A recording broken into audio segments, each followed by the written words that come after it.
दोस्तों सत श्री अकाल, नमस्कार, जय श्री राम और जय हिंद, जय भारत माता। आज फिर दोबारा जैसे हमेशा बोलता रहता हूँ कि लोधी गार्डन एक हमारी ज़िंदगी का एक हिस्सा है। तो यहाँ पे भी हम हर रोज़ आते हैं तो कुछ ना कुछ अच्छे लोग मिलते हैं हमेशा। तो आज हमारे साथ आएंगे डॉक्टर अमित सक्सेना, जो पिछले ब्लॉग में आए थे हमारे साथ, जो वेट साइंटिस्ट और एस्ट्रोलॉजर हैं। तो आज वो बताएंगे नवरात्र स्पेशल जो हमने ब्लॉग बना रहे हैं कि राशि नवरात्र में कैसी रहेगी सबकी और नवरात्र की क्या महत्व है, वो सारा बताएंगे। तो मिलते हैं जल्दी ही हमारे वेट साइंटिस्ट श्री अमित सक्सेना जी, और उनके विचार देखते हैं इस बार क्या रहते हैं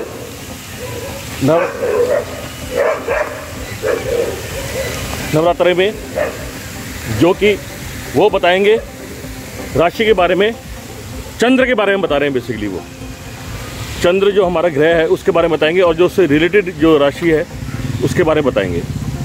तो डॉक्टर साहब, कैमरा मैं करता हूँ डॉक्टर साहब के साथ और कुछ पूछते हैं उनसे। डॉक्टर साहब नमस्कार, स्वागत है। नमस्कार जी, मेरे चैनल में फिर दोबारा आपका। आप हमारे चैनल के एक महत्वपूर्ण स्टार बन चुके हैं और बहुत आपको लाइक भी मिल रहे हैं, बहुत सब्सक्राइबर भी आ गए आपकी तरफ से, और मतलब आपको देख के सब प्रसन्न हो रहे हैं। तो मैं जानना चाहूँगा कि आज आप चंद्र के बारे में कुछ विशेषता बताएंगे और उनकी राशि से, चंद्र में जो रिलेटेड राशियाँ हैं उसके बारे में थोड़ी बताएंगे, और उसके बाद नवरात्र के बारे में आपको ज़रूर बताना है साइंटिफिकली क्या इसके रीज़न है नवरात्र के लिए। देखिए, ज्योतिष में चंद्रमा को बहुत महत्वपूर्ण स्थान मिला हुआ है और ज्योतिष आधारित है 27 नक्षत्रों पे, जिन्हें कॉन्स्टेलेशन कहते हैं, और 27 नक्षत्रों का अधिपति है चंद्रमा। अब इसमें एक पुरानी स्टोरी भी सुनने को आती है कि चंद्रमा का विवाह 27 राजा दक्ष की 27 पुत्रियों के साथ में हुआ था। तो हम उनको नक्षत्रों की तरह से समझते हैं, और जैसे रोहिणी नक्षत्र, चित्रा नक्षत्र, पुष्य नक्षत्र आदि, ये 27 नक्षत्र हैं। इनकी अपनी विशेषता है। इन नक्षत्रों के किस पद में व्यक्ति का जन्म हुआ है तो व्यक्ति की राशि को डिटरमाइन करता है। और राशि, मन और भाव ये बहुत इम्पॉर्टेंट हैं किसी व्यक्ति का व्यक्तित्व को जानने के लिए, क्योंकि सबसे पहले जब भावनाएं प्रबल होंगी तो उसके विचारों का स्थायित्व और उसके कर्मों का असेसमेंट हम चंद्र के आधार पर कर सकते हैं। तो इसलिए चंद्र राशियों को भारतीय ज्योतिष में बहुत महत्वपूर्ण बताया गया है, जबकि पाश्चात्य ज्योतिष में सूर्य को महत्वपूर्ण मानते हैं। सूर्य आत्मा का कारक है। हमने पहले सूर्य के बारे में डिस्कशन किया है। यहाँ पर हम देखेंगे कि चंद्रमा जो हमारा है वो 27 नक्षत्रों को कंट्रोल करता है, और चंद्रमा के अंदर आने वाली राशियाँ, जैसे रोहित जी पूछ रहे थे, तो मुख्य राशि है कर्क राशि का स्वामी है। अब चंद्रमा किन राशियों में उच्च के हो जाते हैं, चंद्रमा किन राशियों में नीच के हो जाते हैं। चंद्रमा वृष राशि में उच्च के होते हैं और चंद्रमा वृश्चिक राशि में नीच के यानी कमज़ोर होते हैं। ऐसे व्यक्तियों की भावनाएं कमज़ोर रहती हैं। इसका परिणाम देखने को मिलता है उनकी पर्सनैलिटी में। आपको सेल्फिशनेस देखने को मिलेगी, बड़ी कंजर्वेटिव सोच मिलेगी। और वहीं अगर उच्च की राशियां हैं जिसमें एग्जाल्टेड है चंद्रमा, जैसे वृष राशि, तो इनकी भावनाएं बड़ी ऊँची मिलेंगी। केवल यही नहीं, अगर शुभ ग्रहों की दृष्टियाँ इन पर पड़ रही हैं तो भावनाएँ और ज़्यादा उच्च हो जाती हैं। जैसे बृहस्पति और चंद्र का जो योग होता है उसे गजकेसरी योग कहते हैं।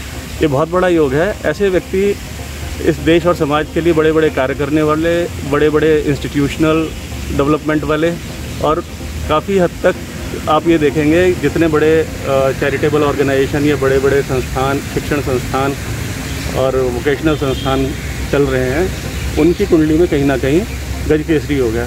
समाज का भला करते हैं, कई पीढ़ियों तक भलाई होती रहती है। तो बृहस्पति के साथ संयुक्त होकर ये बहुत ऊंचा व्यक्तित्व दे देता है व्यक्ति को।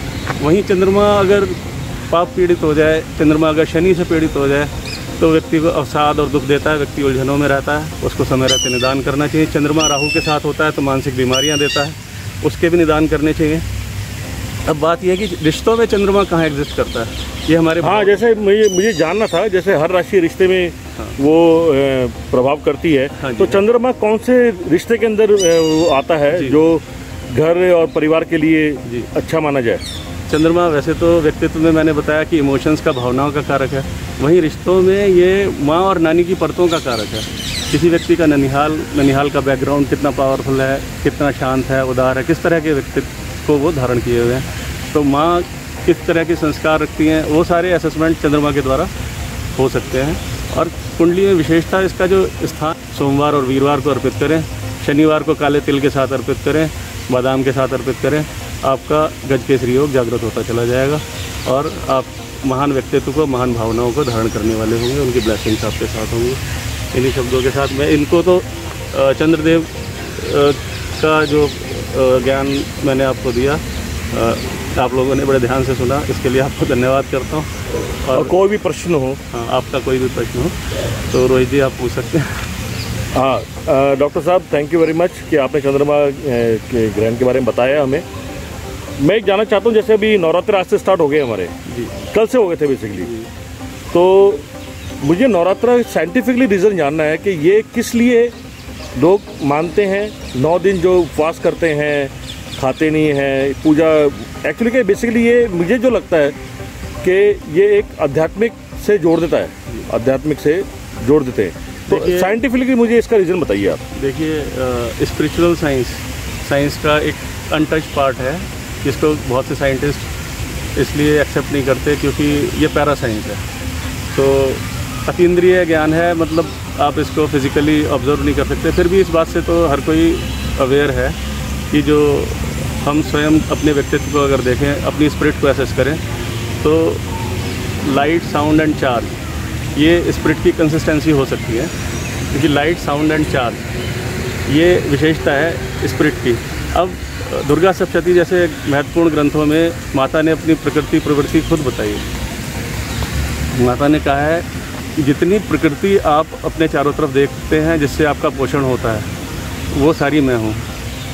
इसीलिए माता को तत्व ज्ञान से हम ओम प्रकृतये नमः कह करके भी धारण कर सकते हैं। दूसरा, जितनी मन बुद्धि अहंकार से पोषित प्रवृत्तियाँ होती हैं, हर व्यक्ति के व्यक्तित्व के ऊपर मन बुद्धि अहंकार का एक आवरण होता है। उसकी आत्मा के ऊपर जो प्रवृत्तियाँ मन बुद्धि अहंकार की बनी हुई होती हैं, तो उसके इमोशंस, उसकी बुद्धि और उसका अहंकार उसे पोषित करता है, सेल्फ से जोड़ता है, और वो सारी प्रवृत्ति माता रानी कहती हैं उन प्रवृत्तियों का आकाश मैं हूँ। तो ऐसा उपनिषदों में भी लिखा हुआ है कि जो आत्मा है वो अजर अमर अविनाशी है, पवित्र है, उसके ऊपर मन बुद्धि अहंकार का आकाश पोषित होता है, वो आप अपनी प्रवृत्तियों से पोषित करते हैं। और प्रवृत्तियाँ माता रानी कहती हैं मेरा ही स्वरूप है। जब मेरी कृपा हो जाती है तो मैं उन प्रवृत्तियों को शुद्ध कर देती हूँ और आपके अंदर सद्बुद्धि और सद्ज्ञान का विकास होता है, जिससे आपका मोक्ष होता है। तो इसलिए इस प्रकार हम अगर माता रानी के रहस्य को समझेंगे तो हमें पता लगेगा कि अभी नवरात्र का असली सिग्निफिकेंस में माता ने अपनी प्रकृति प्रवृत्ति खुद बताई। माता ने कहा है कि जितनी प्रकृति आप अपने चारों तरफ देखते हैं, जिससे आपका पोषण होता है, वो सारी मैं हूँ। इसीलिए माता को तत्व ज्ञान से हम ओम प्रकृतये नमः कह करके भी धारण कर सकते हैं। दूसरा, जितनी मन बुद्धि अहंकार से पोषित प्रवृत्तियाँ होती हैं, हर व्यक्ति के व्यक्तित्व के ऊपर मन बुद्धि अहंकार का एक आवरण होता है। उसकी आत्मा के ऊपर जो प्रवृत्तियाँ मन बुद्धि अहंकार की बनी हुई होती हैं, तो उसके इमोशंस, उसकी बुद्धि और उसका अहंकार उसे पोषित करता है, सेल्फ से जोड़ता है, और वो सारी प्रवृत्ति माता रानी कहती हैं उन प्रवृत्तियों का आकाश मैं हूँ। तो ऐसा उपनिषदों में भी लिखा हुआ है कि जो आत्मा है वो अजर अमर अविनाशी है, पवित्र है, उसके ऊपर मन बुद्धि अहंकार का आकाश पोषित होता है, वो आप अपनी प्रवृत्तियों से पोषित करते हैं। और प्रवृत्तियाँ माता रानी कहती हैं मेरा ही स्वरूप है। जब मेरी कृपा हो जाती है तो मैं उन प्रवृत्तियों को शुद्ध कर देती हूँ और आपके अंदर सद्बुद्धि और सद्ज्ञान का विकास होता है, जिससे आपका मोक्ष होता है। तो इसलिए इस प्रकार हम अगर माता रानी के रहस्य को समझेंगे तो हमें पता लगेगा कि अभी नवरात्र का असली सिग्निफिकेंस क्या है, उसका तत्व ज्ञान क्या है। दूसरी बात यह है कि साधकों को चाहिए इस समय में अधिक से अधिक मेडिटेशन करें, पाठ करें, शुद्ध रहें, अपने आचार विचार को शुद्ध रखें, थोड़ा आइसोलेशन में रहें। और 9 दिन की जो साधना है वो आपके व्यक्तित्व को पूर्ण कर सकती है, पूर्णता देती है और मोक्ष देती है। इसलिए सिद्धिदात्री का जो 9वीं का दिन है उसमें बड़ी ब्लेसिंग्स मिलती हैं और सारे सिद्धकों को पूर्णता और मोक्ष का आशीर्वाद मिलता है। तो इन्हीं शब्दों के साथ मैं पूर्ण करूँगा अपनी बात को। नारायण।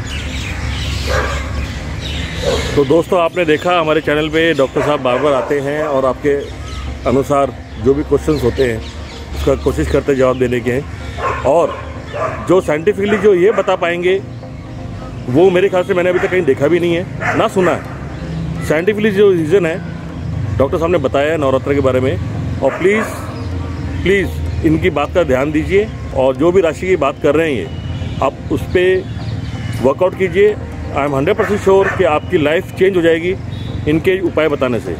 तो डॉक्टर साहब धन्यवाद। और प्लीज़ एक चीज़ ज़रूर कीजिएगा, कोई पैसा नहीं लगेगा, मेरे चैनल को लाइक, सब्सक्राइब और बेल आइकन बटन दबाइए, जो कि आपको हर एक वीडियो डॉक्टर साहब की मिलती रहे नोटिफिकेशन के साथ। और कमेंट बॉक्स में आप इनसे क्वेश्चन पूछ सकते हैं, जिसका अगले ब्लॉग में ये आपको आंसर बताएंगे।